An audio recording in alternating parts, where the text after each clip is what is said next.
একজন আল্লাহওয়ালা মানুষের মৃত্যুতে জমিন কান্না করে না করে না করে, একজন নামাজিওয়ালার মৃত্যুতে আসমান কান্না করে না করে, পাহাড় কান্না করে না করে, পশু পাখিরা পর্যন্ত কান্না করে। এক কথাই একজন আল্লাহওয়ালা মানুষের মৃত্যুতে গোটা সৃষ্টি জগৎ কান্না করে। ওই যে তাজা খবর, এই জমিনের মধ্যে কয়েকদিন আগে উসমান শরীফ নামে হাত দিয়ে একটা ছেলেকে সন্ত্রাসীরা গুলি করে মেরে ফেলাইছে। তার জানাজার মধ্যে হাজার হাজার মানুষ কান্না করছে। আল্লাহু আকবার বলেন। এইভাবেই ভালো মানুষরা দুনিয়া থেকে বিদায় হয়ে গেলে শুধু মানুষরাই কাঁদে না, জমিন কান্না করে না করে না করে। একজন ভালো মানুষ মারা গেলে আসমান কান্না করে না করে।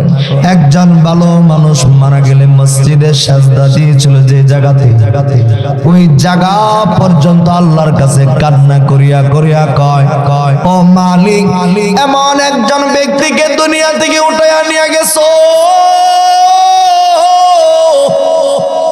যেই বান্দা এই মসজিদে এসে 5 বেলা সাজদা দিত তোমাকে রে মালিক। এই বান্দাকে তুমি কবরে কষ্ট দিও না, যন্ত্রণা দিও না।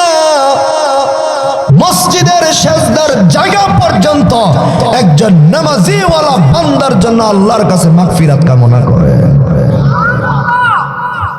একজন হাদির জন্য সারা দেশ কাঁদে কাঁদে কাঁদে। হাদির মৃত্যুতে সারা বাংলাদেশ মানুষ ক্ষত বিক্ষত হয়ে গেছে। কথা ঠিক ঠিক। তার মৃত্যুতে গোটা বাংলাদেশ কান্না করছে।